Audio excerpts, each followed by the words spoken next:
Good morning and welcome to BIFA Link TV, your daily dose of industry information. This morning we welcome back Ian Matheson, who is BIFA's PR consultant, to give us a roundup of the news affecting BIFA's members in the industry. So first of all, welcome back Ian, thank you for joining us this morning. No problem, Matt.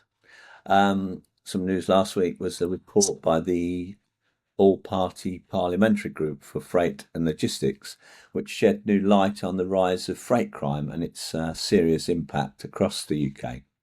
The report said that there were 5,370 reported incidents of HGV and cargo crime in the UK in 2023, but I suspect the actual figures are likely to be much higher as a lot of crime actually goes unreported. The report said it represents a direct loss of 68 million in stolen goods at wholesale value, or a retail value of between 680 and 700 million. Hopefully the government responds to the report by actioning some of the suggestions it makes to crack down on this criminality and safeguard an industry that is crucial to the British economy. BIFA and its members will agree with you on that one, Ian. At the same time, Zenita, the consultancy, says that Donald Trump's victory is expected to result in an increase in strategic inventories, which are goods stored by Chinese manufacturers, typically in different locations around the world, in an attempt to hide the origin of the products and thereby avoid import duties. More about the implications of that can be seen in a very good article on the Sea Trade Maritime website, at the link in the panel below.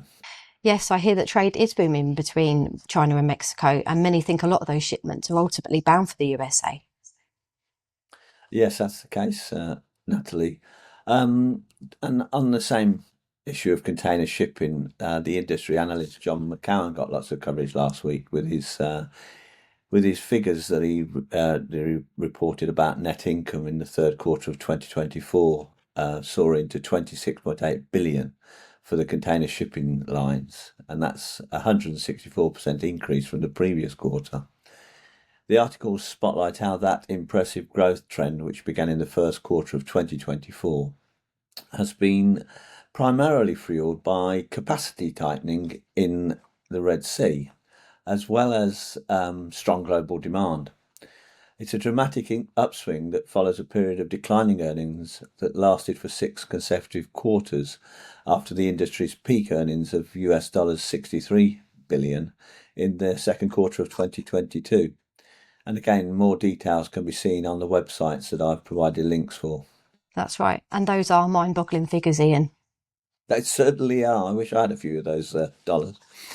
Viewers should visit the Air Cargo News website to download a very interesting white paper that examines how supply chains have evolved over the past year in response to geopolitical events and casts an eye over the air cargo peak season.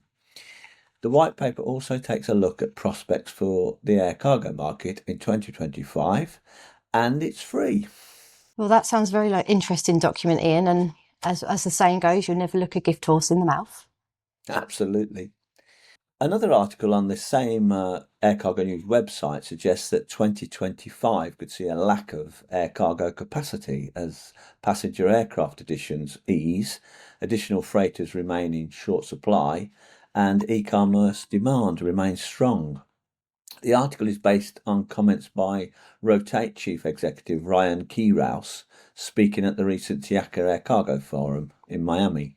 He also said if e-commerce demand growth out of Asia continues to rise at around 20% next year, it could result in capacity being shifted to the region from other markets on top of ongoing capacity shortages. Right, and that will be a concern to our members who offer air freight services. Absolutely. And meanwhile, I hear that Gemini partners Maersk and Hapag-Lloyd have picked the London Gateway to serve as their UK port in the Asia-North Europe trade in preference to Felixstowe. Well, that sounds like it's Felixstowe's loss, but ultimately London Gateway's gaining. Yeah, absolutely. And are you ready for Christmas, Natalie? Not quite yet. I need to put my tree up.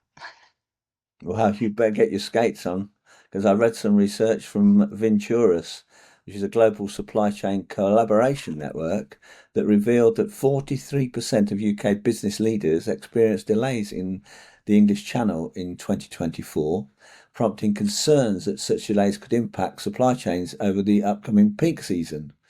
Ventura says that regulatory problems due to Brexit and other factors have been a long-running saga that continue to impact on cross-channel trade and might have an effect on Christmas deliveries. Well, that's something that BIFA's members are used to dealing with on a daily basis. Yeah, absolutely. Well, Natalie, we'll end this week's episode with an amusing story from Germany. Apparently, it's not just the country's economy that is buckling under pressure from global competition.